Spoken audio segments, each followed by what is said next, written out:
Hello, જય શ્રી કૃષ્ણ. તમારું સ્વાગત છે મારા કિચનમાં. આજે એકદમ ઇઝી અને ફટાફટ બની જતું શાક લઈને આવી છું.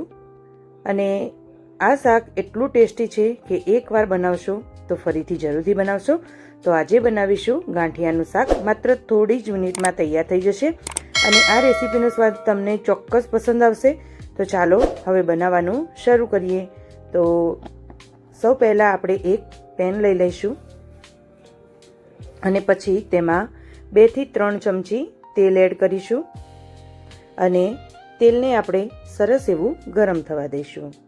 ફ્રેન્ડ્સ, તમે મારી રેસીપી કઈ સિટી અને કયા સ્ટેટમાંથી જુઓ છો તે મને કોમેન્ટ જરૂરથી કરતા રહેજો.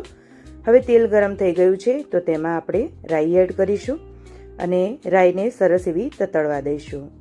હવે તેમાં જીરું એડ કરી લઈશું. જીરુંની સાથે જ આપણે તેમાં 2 થી 3 તીખા લીલા મરચાં એડ કરીશું. સાથે 3 થી 4 લીમડાના પાન. હવે સરસ બધું મિક્સ કરી લઈશું અને મરચાંને થોડા એવા સાંતળી લઈશું. મરચાં જરા એવા સંતળાઈ જાય પછી આપણે તેમાં તમારે આમાં થોડા તીખા મરચાં એડ કરવાના, જેથી તેનો ટેસ્ટ સરસ આવશે અને તીખું શાક સરસ લાગશે. હવે ગેસની ફ્લેમ ધીમી કરી લઈશું અને તેમાં 2 ચમચી લસણની ચટણી એડ કરીશું.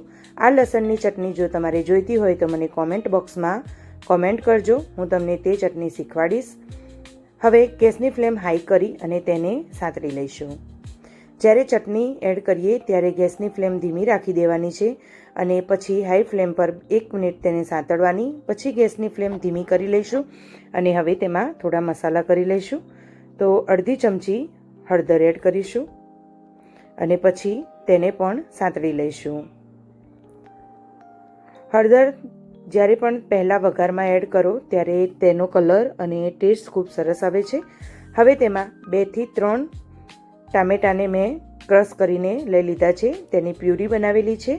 હવે તેને આપણે આ વઘારમાં એડ કરી દઈશું અને તેને ખૂબ સરસ એવી સાંતળી લઈશું. હવે ટામેટાં એડ કરી અને ગેસની ફ્લેમ હાઈ કરી લઈશું અને ટામેટાની ગ્રેવીને આપણે સાંતળી લઈશું. સરસ એવી સંતળાઈ જાય પછી આપણે બીજી બધી જ સામગ્રી એડ કરીશું. આવી રીતે ગાંઠિયાનું શાક બનાવવાથી ટેસ્ટ ખૂબ સરસ આવે છે. હવે થોડું એવું તેલ છૂટું પડી જાય એટલે તેમાં 1 નંગ ટામેટું સમારેલું એડ કરીશું. હવે તેને પણ આપણે થોડું સાંતળી લઈશું. સાથે અડધી ચમચી જેટલું મીઠું એડ કરી લઈશું, જેથી ટામેટાં જલ્દીથી ચડી જાય. અડધી ચમચી ધાણા જીરું પાવડર, અડધી ચમચી લાલ મરચું પાવડર. હવે બધું જ સરસ એવું મિક્સ કરી લઈશું અને ટામેટાને ગ્રેવી અને ટામેટાને થોડા એવા ચડવા દઈશું. બધું જ મિક્સ થઈ ગયા બાદ હવે તેમાં આપણે થોડી ગ્રેવી કરવાની છે. તો જ્યારે પણ તમે કોઈ પણ શાક બનાવો ત્યારે તમારે ગરમ પાણી જ એડ કરવાનું.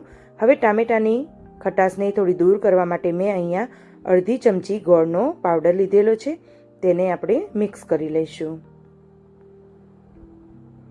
તમે ખાંડનો પણ ઉપયોગ કરી શકો છો, પણ ગોળથી થોડો ટેસ્ટ સરસ આવશે. તો હવે આમાં 1.5 કપ જેટલું ગરમ પાણી એડ કરી લઈશું. તો ફટાફટ એકદમ જલ્દી ઝટપટ બની જતું શાક તૈયાર થઈ જશે. જ્યારે ઘરમાં કોઈ પણ શાક ન હોય ત્યારે એકવાર આ મારી રીતથી આ શાક બનાવીને ટેસ્ટ કરજો, તમને ખૂબ જ પસંદ આવશે અને તમને કેવું લાગે છે તે પણ મને કહેજો. હવે તેને ઢાંકી અને 2 થી 3 મિનિટ માટે આપણે આ શાકને ઉકળવા દેવાનું છે. તો ગેસની ફ્લેમ સ્લો રાખીશું અને તેને ઉકળવા દઈશું. તો સરસ એવું પાણી ઉકળી ગયું છે.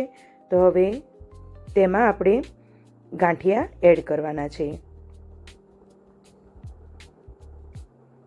આટલું પાણી ઉકળે ત્યારે જ તમારે તેમાં ગાંઠિયા એડ કરવાના, તો તેનો ટેસ્ટ ખૂબ સરસ એવો આવશે.